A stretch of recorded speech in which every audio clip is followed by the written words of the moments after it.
Hari ini, mari kita ambil masa untuk mempelajari firman Tuhan dengan kupah bertajuk Pujilah dan Megahkanlah Tuhan. Ada pepatah, kupah ditujukan kepada manusia, doa ditujukan kepada Tuhan, pujian ditujukan kepada Tuhan dan manusia. Saya menghafalkannya kerana pepatah ini sangat baik. Tidakkah anda bersetuju?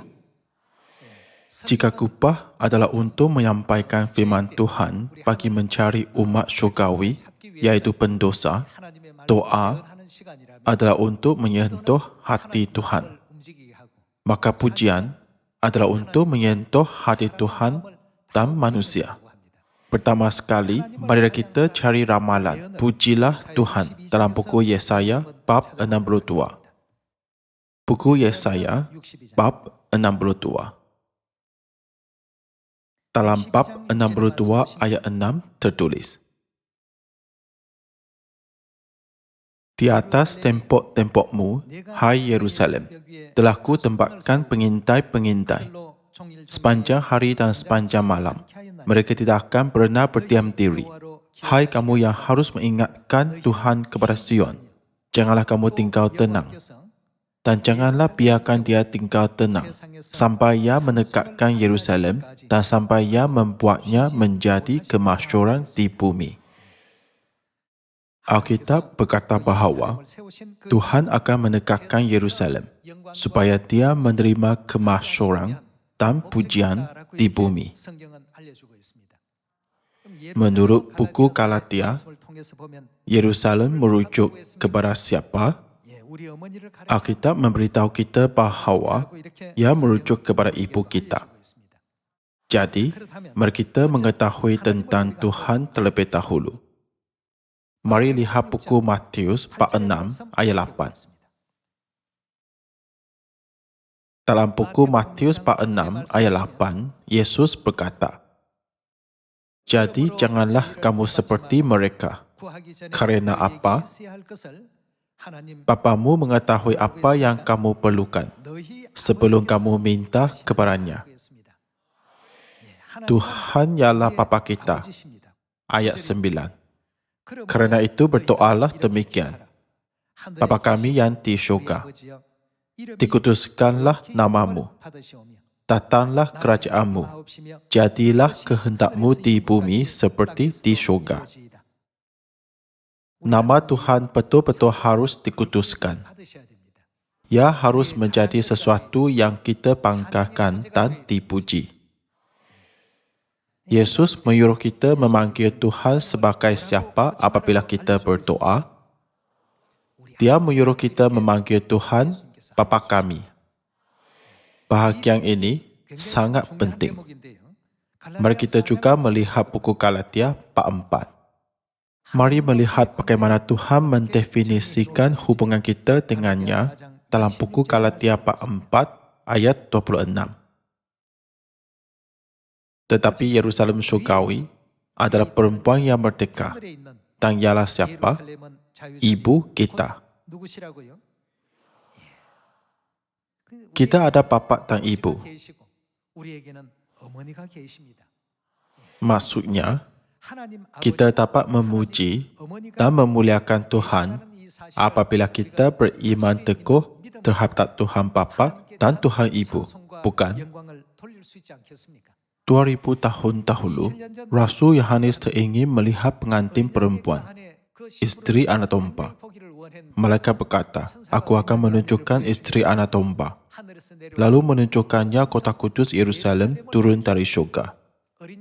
Mereka menunjukkan Yerusalem sebagai simbol isteri anak domba. Rasul Yohanes teringin melihat realiti Yerusalem, tetapi dia tidak dapat. Bagaimana kita pada hari ini? Tidakkah kita melihat dia? Apabila kita memikirkan situasi sendiri, kita menyadari kita betul-betul diberkati. Betapa penting dan hebatnya kedudukan salah seorang daripada 12 murid Yesus. Bahkan Rasul Yohanes yang berada dalam situasi yang begitu penting pun tidak dapat melihat Dia, tapi kita dapat. Jadi, janganlah kita lupa betapa diberkatinya kita. Mari kita lihat buku Kejadian bab 1 ayat 26. Kejadian bab 1 ayat 26 tertulis, "Berfirmanlah Tuhan, baiklah kita menjadikan manusia menurut gambar dan rupa kita." Tuhan berkata, baiklah kita. Namun, gereja-gereja lain mengajar bahawa hanya ada satu Tuhan yang menciptakan manusia. Tuhan yang menciptakan manusia ditulis sebagai kita. Jadi, tidakkah ini sudah jelas dalam Alkitab bahawa Tuhan Sang Pencipta bukanlah satu? Bolehkah kita tambah atau kurangkan satu perkataan Alkitab? Buku Ulangan dan Wahyu tertulis bahawa kita tidak boleh mengubah satu perkataan pun dalam Alkitab. Dengan ini, kita dapat menyedari bahawa perkataan kita di sini bukanlah ungkapan tunggal. Dalam erti kata lain, tidakkah kita dapat memastikan bahawa bukan satu Tuhan yang menciptakan manusia? Sila lihat baik-baik ayat 27. Maka Tuhan menciptakan manusia itu menurut gambarnya. Menurut gambar Tuhan diciptakannya dia. Siapa diciptakan? Laki-laki dan perempuan diciptakannya mereka. Lelaki dan perempuan diciptakan menurut imej siapa? Lelaki dan perempuan diciptakan menurut imej Tuhan. Maksudnya, bukan hanya ada Tuhan yang berimej lelaki. Ada Tuhan yang berimej perempuan juga. Jadi, bagaimanakah Tuhan menggambarkannya sendiri? Tuhan berkata, baiklah kita menjadikan manusia. Tuhan yang berimej lelaki dirujuk sebagai Tuhan Bapa. Kalau begitu, sudah tentu bagaimanakah kita harus panggil Tuhan yang berimej perempuan? Dia harus dipanggil Tuhan Ibu. Apabila kita melihat Alkitab, menyedari kewujudan ibu bapa rohani kita, yaitu Tuhan Bapa dan Tuhan Ibu, yang menciptakan manusia pada mulanya, kita dapat memahami kebenaran sepenuhnya. Ada Tuhan Bapa yang bersifat maskulin, dan siapa lagi? Kita harus tahu bahawa pasti ada Tuhan Ibu yang bersifat perempuan. Kita harus menjadi orang yang dapat memuji Bapa, memegahkan Dia, dan memuji kemuliaan Ibu serta bersyukur kepadanya. Kita sudah menerima misi pengintai untuk memegahkan Yerusalem menurut ramalan buku Yesaya bab 62. Jadi apakah yang harus kita buat? Kita harus memegahkan Yerusalem kepada seluruh dunia. Kita ada kebanggaan yang terbesar. Pada masa lalu, anak-anak sering memegahkan ibu bapa mereka di taman permainan dan berkata, "Hei, ayahku kuat," atau "Ayahku kaca." Jadi, kita harus lebih memegahkan Tuhan kita. Berdiam-diam adalah baik, tapi kita perlu banyak bersuara untuk memegahkan Tuhan. Tuhan selalu memberi berkat seperti ini kepada saya, keluarga, unit dan kumpulan saya. Adakah anda ada bapa yang mengajar anda untuk menyambut Paskah? Adakah anda ada ibu yang mengajar anda untuk mematuhi perjanjian baru? Bukankah kita mengetahui hari Sabat melalui papatan ibu? Semua anak Sion harus tahu cara untuk memuji Tuhan dan memegahkan Tuhan. Sebab itulah Nabi Hosea berkata bahawa kita memerlukan segala-galanya untuk melayani Tuhan. Tapi kita harus mengenal Tuhan dan selalu memegahkan Dia. Mari kita pergi ke buku Hosea bab 6. Hosea bab 6 ayat 3. Marilah kita mengenal dan berusaha sungguh-sungguh mengenal Tuhan. Bukankah mengenal Tuhan bermaksud mengenal Yehova? Kita harus berusaha bersungguh-sungguh mengenal Tuhan. Ia pasti muncul seperti fajar. Ia akan datang kepada kita seperti hujan pada akhir musim yang mengairi bumi. Mari kita pergi ke ayat 6. Ayat 6 tertulis, sebab aku menyukai kasih setia dan bukan korban sembelihan, dan apalagi menyukai pengenalan akan Tuhan lebih daripada korban-korban bakaran. Sini, Tuhan ingin mengajar kita, walaupun beribu-ribu kali ibadah, korban dan doa semuanya adalah penting, aku ingin kamu ada pengenalan yang betul tentang Tuhan. Jika begitu, adakah banyak gereja kini betul-betul kenal dan melayani Tuhan? Mereka melayani Tuhan yang hanya wujud dalam fikiran dan konsep mereka sendiri. Namun, kita sedang menerima, menyembah dan memuji Tuhan yang dibuktikan Alkitab. Bukan, kita berdasarkan apa dan berkata, inilah bapa kita, inilah ibu kita. Di manakah buktinya? Kitab-kitab suci itu memberi kesaksian tentang aku. Yesus datang ke bumi ini pada 2000 tahun dahulu dan menjelaskannya kepada kita. Jika tidak ada bukti dalam Alkitab, kita tidak perlu mempercayainya. Namun, jika ada bukti dalam Alkitab, bukankah kita harus percaya dan ikut apa yang dibuktikan? Dalam buku Yesaya bab 25 berkata apa? Sesungguhnya inilah Tuhan kita yang kita nanti-nantikan, supaya kita diselamatkan. Ada beberapa bukti untuk kita mengenali Tuhan. Tanda-tanda itu ialah air anggur yang tua benar, dan perayaan untuk dia menelan maut untuk seterusnya. Kira-kira 2700 tahun dahulu, Nabi Yesaya meramalkan zaman Roh Kudus. Jika begitu, apakah air anggur yang tua benar yang dapat menelan maut untuk seterusnya? Ada berpuluh-puluh ribu jenis air anggur di dunia. Antara banyak jenis air anggur, adakah air anggur yang selain daripada air anggur Paskah Perjanjian Baru dalam Alkitab dapat menelan maut untuk seterusnya? Tuhan berkata, kamu membaca Alkitab kerana kamu berfikir bahawa kamu akan memperoleh kehidupan kekal. Kitab-kitab suci itu ditulis untuk membuktikan aku.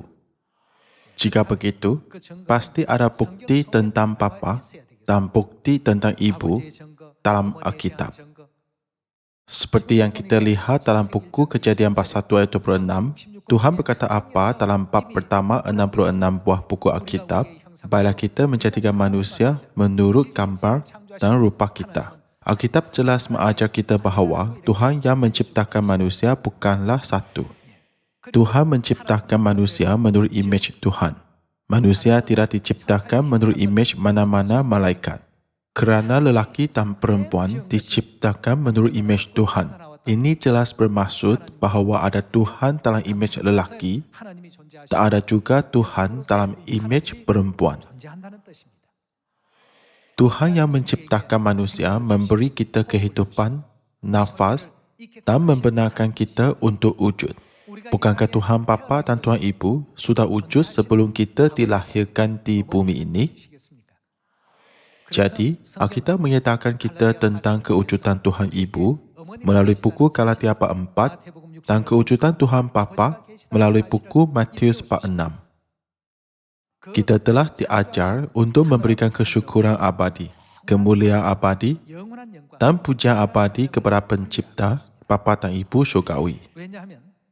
Ini kerana menurut buku Yesaya bab 53, Bapa syurgawi diramalkan akan diseksa, ditikam dan disebab kerana pemberontakan dan kejahatan kita. Buku Yesaya bab 50 menunjukkan bahawa akhirnya semua kesakitan dan kesedihan yang ditahan oleh Ibu syurgawi adalah disebabkan dosa dan pelanggaran anak-anaknya di syurga. Bukan? Jadi, Alkitab menyuruh kita membuat apa terhadap Tuhan? Bersyukurlah, pujilah dan muliakanlah Tuhan. Alkitab berulang kali merekodkan firman ini. Jika begitu, di manakah Tuhan yang harus kita berikan kemuliaan, kesyukuran dan pujian? Tuhan manakah yang harus kita megahkan? Mari kita buka buku Yesaya bab 33. Yesaya bab 33 ayat 20. Pantanglah Sion, kota pertemuan raya kita. Matamu akan melihat Yerusalem, tempat kediaman yang aman, kemah yang tidak berpindah-pindah, yang patoknya tidak dicabut untuk seterusnya, dan semua talinya tidak akan putus. Di situ, di mana? Sion. Kita akan melihat betapa mulia Tuhan kita. Tuhan dikatakan akan tinggal di Sion dengan kita, seperti tempat yang penuh sungai dan aliran yang lebar. Perahu dayung tidak melaluinya dan kapal besar tidak menyeberanginya. Sebab Tuhan ialah hakim kita. Tuhan ialah yang memberi hukum bagi kita. Tuhan ialah Raja kita. Dia akan bagaimana? Menyelamatkan kita.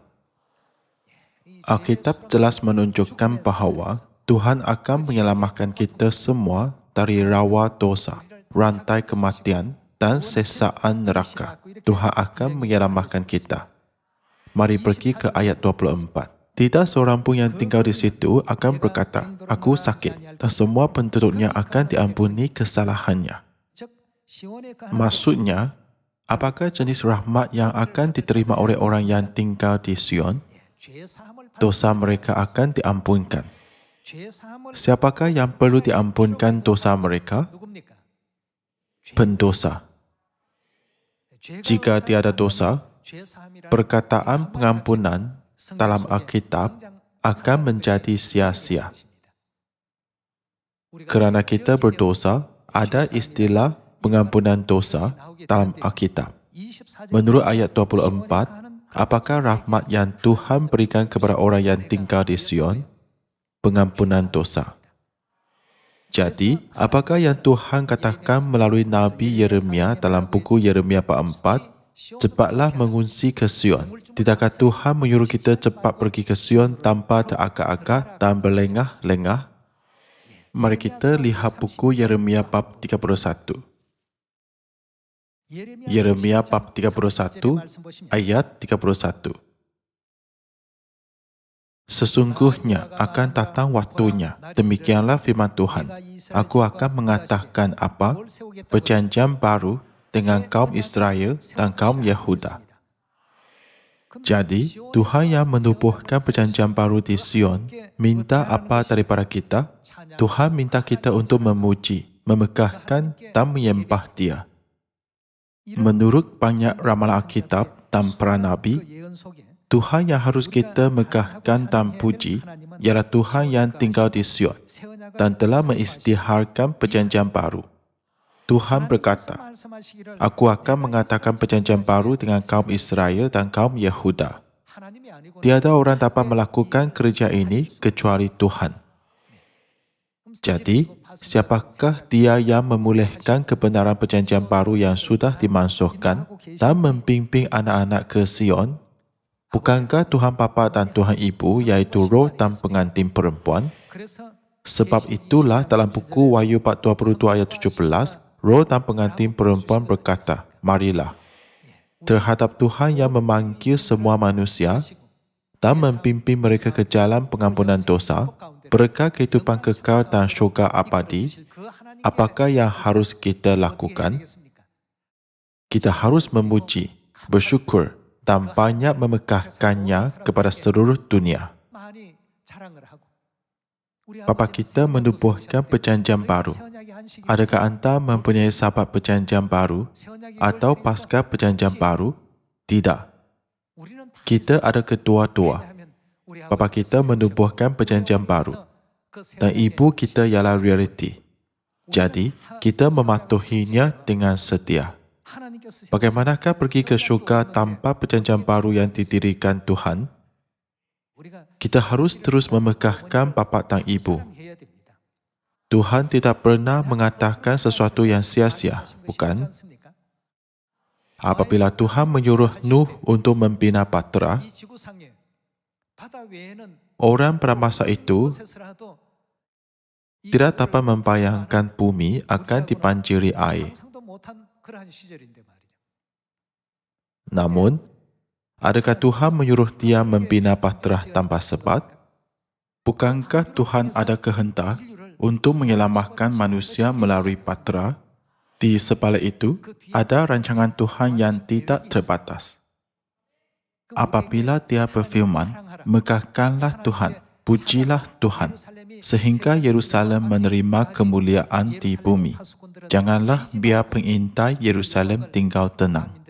Biar mereka beritakan kemuliaannya kepada semua bangsa dan memegahkannya.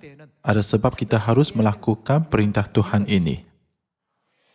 Kita harus selalu memegahkan Tuhan di tempat kerja, sekolah, tentera, kepada jiran-jiran, kenalan, dan kawan-kawan. Semakin kita memegahkan Tuhan Bapa dan Tuhan Ibu, dunia yang mula-mula adalah gelap akan semakin hilang kegelapannya. 10 cahaya lebih terang daripada 1.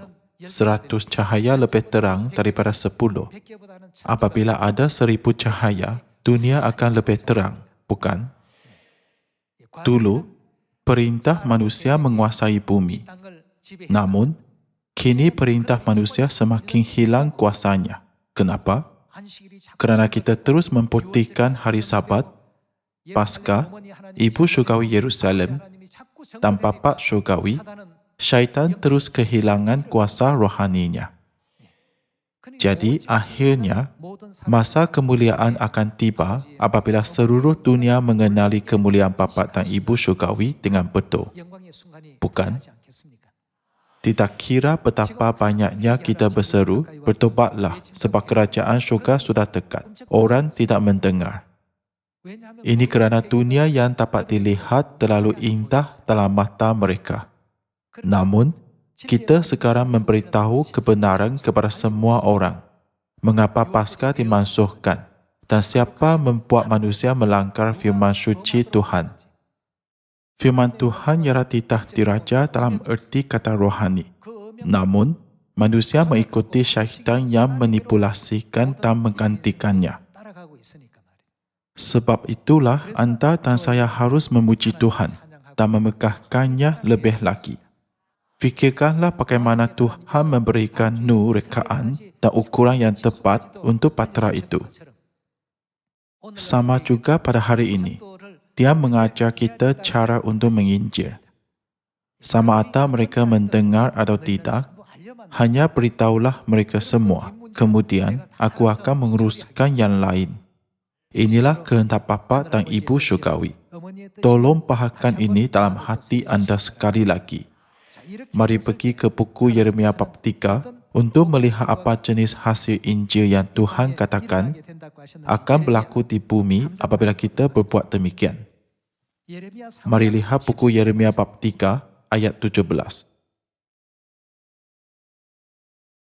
Pada waktu itu Yerusalem akan disebut apa? Takhta Tuhan. Dan segala bangsa akan berkumpul ke sana. Demi nama Tuhan ke mana? Yerusalem. Yerusalem Syurgawi adalah perempuan yang merdeka. Dan ialah siapa? Segala bangsa dikatakan akan datang kepada ibu. Kita harus beritahukan ini kepada banyak orang, agar selepas mendengar, mereka dapat berfikir, Masjid di sebelah berkata Ibu Syurgawi Yerusalem sedang panggil kita di bumi ini. Aku harus cepat ke sana. Tidakkah mereka akan memikirkannya sekurang-kurangnya sekali? Bagaimana mereka dapat percaya jika mereka tidak mendengar? Bagaimana mereka mendengar tanpa orang yang memberitakannya? Seperti firman dalam buku Roma, dapatkah peristiwa bersejarah seperti itu berlaku jika kita tidak menginjil? Sama seperti yang tertulis di sini, segala bangsa akan berkumpul ke sana demi nama Tuhan ke Yerusalem dan mereka tidak lagi akan bertingkah langkah menurut ketekilan hatinya yang jahat. Ayat 18. Pada masa itu, kaum Yehuda akan pergi kepada kaum Israel dan mereka akan datang bersama-sama dari negeri utara ke negeri yang telah kubagikan kepada nenek moyangmu menjadi milik pusaka. Kita harus banyak memberitakan kemuliaan bapa dan ibu agar semua bangsa berkumpul di Yerusalem pada tahun ini. Buku Yesaya bab 60 ayat 1. Bangkitlah, menjadi teranglah, sebab terangmu datang dan kemuliaan Tuhan terbit atasmu. Sebab kegelapan menutupi bumi dan kegelaman menutupi bangsa-bangsa, tetapi terang Tuhan terbit atasmu dan kemuliaannya menjadi nyata atasmu. Bangsa-bangsa berduyun-duyun datang kepada terangmu dan raja-raja kepada cahaya yang terbit bagimu. Angkatlah mukamu dan lihatlah ke sekeliling. Mereka semua datang berhimpun kepadamu. Anak-anakmu laki-laki datang dari jauh dan anak-anakmu perempuan digentong. Dalam ayat 8 tertulis, siapakah mereka ini yang melayang seperti awan dan seperti burung merpati ke pintu kandangnya? Ayat 12 tertulis, bangsa dan kerajaan yang tidak mau mengabdi kepadamu akan lenyap. Dalam ayat 22 dikatakan, yang paling kecil akan menjadi kaum yang besar dan yang paling lemah akan menjadi bangsa yang kuat. Tuhan berkata, Aku, Tuhan, akan melaksanakannya dengan segera pada waktunya. Jadi, pengintai-pengintai di atas tembok Yerusalem harus rajin beritakan kemuliaannya sampai dia menjadi kemasyhuran di bumi. Bukankah ini yang harus kita lakukan pada hari ini? Buku Yesaya bab 49 ayat 18. Dalam bab 49 ayat 18 tertulis, Angkatlah mukamu dan lihatlah ke sekeliling. Mereka semua berhimpun datang kepadamu. Mereka semua akan kau pakai sebagai perhiasan dan mereka akan kau lilitkan seperti yang dilakukan pengantin perempuan. Sebab tempat-tempatmu yang tandus dan sunyi sepi dan negerimu yang dirompak sungguh sekarang terlalu sempit untuk sekian banyak pendudukmu dan orang-orang yang mau menelan engkau akan menjauh. Malahan anak-anakmu yang kau sangka hilang akan berkata kepadamu, tempat itu terlalu sempit bagiku, mengisihlah supaya aku dapat diam di situ. Sini juga tertulis, mereka semua berhimpun datang kepadamu. Penulis buku Mazmur menyuruh kita memegahkan Tuhan hari-hari, tiap-tiap saat tanpa henti. Kalau begitu, adakah hanya ada Tuhan Bapa? Kita bukan hanya ada Tuhan Bapa, tetapi juga ada Tuhan Ibu. Kita harus memegahkan Bapa dan Ibu. Alkitab menekankan berkali-kali bahawa kita harus memegahkan Tuhan. Melalui hari Sabat ini, marilah kita memegahkan Bapa dan Ibu yang menciptakan langit, bumi dan segala isinya. Bagi semua anak Sion, kita ada Tuhan Bapa dan Tuhan Ibu. Ini ialah kebenaran yang paling penting. Jika semua manusia yang mengharapkan keselamatan tidak datang kepada roh dan pengantin perempuan, mereka tidak dapat menerima air kehidupan. Tanpa air kehidupan, mereka tidak dapat memperoleh kehidupan kekal. Tanpa kehidupan kekal, mereka tiada pengampunan dosa. Tanpa pengampunan dosa, mereka tidak layak memasuki syurga yang kekal. Jadi, anda dan saya betul-betul diberkati. Kita bersyukur atas rahmat Bapa dan Ibu yang memberi kita hari Sabat dan perjanjian baru.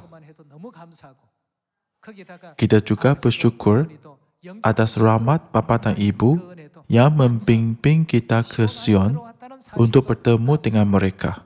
Janganlah kita hanya simpan berita yang gembira ini pada diri sendiri, tetapi terus menyebarkannya. Lalu, saat keajaiban pasti akan muncul di depan mata kita pada masa depan. Semua perbuatan dan iman kita berdasarkan Alkitab. Namun, dunia ini tidak. Orang tidak mendasarkan iman mereka pada Alkitab. Iman mereka tidak berpusat pada firman Tuhan. Bilakah Yesus menyuruh kita beribadah pada hari Ahad? Semuanya ialah rekaan dan palsu.